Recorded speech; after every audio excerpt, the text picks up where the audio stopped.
Olá pessoal, saudações a todos. Estou aqui de volta para falar um pouquinho sobre o assunto da segunda nota do terceiro MVA, que é voz passiva. Qual a importância de você aprender voz passiva? Voz passiva aparece muito em manchetes de jornal, de revistas. Então, é quando você dá mais ênfase à ação do que a quem a executou. Por exemplo, quando eu digo que o banco foi roubado, o fato é mais importante do que quem roubou o banco. Então, não é relevante eu dizer que fulaninho roubou o banco. Não, o banco foi roubado e isso aí já é uma informação chocante o suficiente. Não preciso mencionar quem o fez, tá bom? Então, você vai focar no que foi realizado, no que será realizado ou no que está sendo realizado, tá ok? Para você aprender a passar uma frase da voz ativa para a voz passiva, você precisa seguir 4 passos muito simples, prestem bem atenção. Quando você pega uma frase na voz ativa, ela segue uma lógica, ela tem o sujeito, tem o verbo e tem o objeto que recebe a ação do verbo. Sujeito, quem pratica, o verbo, a ação, e o objeto que recebe a ação desse verbo, ok? Quando você passa para a voz passiva, o objeto torna-se sujeito. O objeto da oração, que está depois do verbo, na voz passiva, ele vai começar a oração. Vamos começar com uma frase muito simples que é: eu faço minha tarefa. I do my homework. Certo? Quem é o sujeito? O pronome I, pronome eu. Quem é o que é o verbo? Do, o verbo fazer, executar. E o objeto? The homework, a tarefa. Ok? Então, vamos pensar agora no seguinte.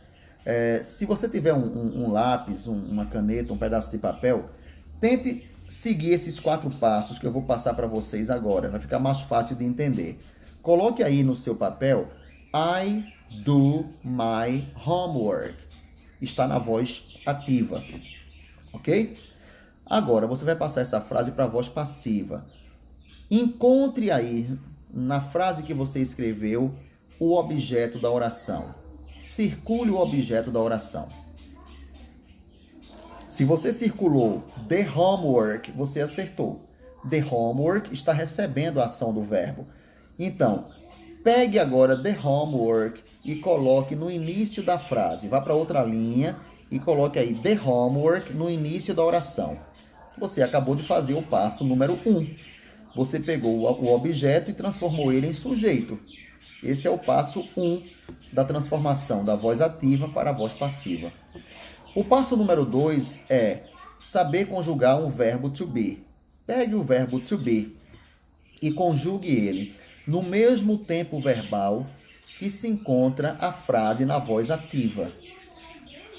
Veja a frase na voz ativa: I do my homework. Está no presente. Então, você vai pegar o verbo to be e vai conjugar no presente. Eu tenho 3 formas: am, is e are. Obviamente que você vai escolher a forma is para combinar com the homework. Então, agora você tem aí the homework is. Ok? Escreva aí the homework, que já está escrito.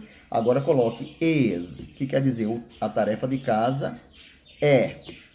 A tarefa de casa é.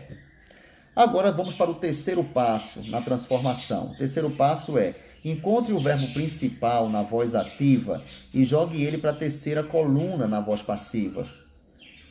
Encontrar um verbo principal da voz ativa é o verbo do. O verbo do na terceira coluna é done, D-O-N-E. Então escreva done após is. Agora você tem the homework is done, que quer dizer a tarefa é feita. E agora vamos para o último passo, que é o quarto passo. Você vai procurar o sujeito da oração na voz ativa e vai colocá-lo no final da oração acompanhado da preposição by. A preposição by é by, que quer dizer por. Então agora você vai colocar by e tem o pronome o pronome I. Porém, você não pode escrever I no final de orações. Lá no primeiro ano, você aprendeu que no final de orações, a primeira pessoa do singular é me, não é I. Senão, vai ficar traduzido como a tarefa é feita por eu. E você tem que escrever a tarefa é feita por mim. Então, no lugar do I, ele muda de roupa e vira me, by me. Acabou.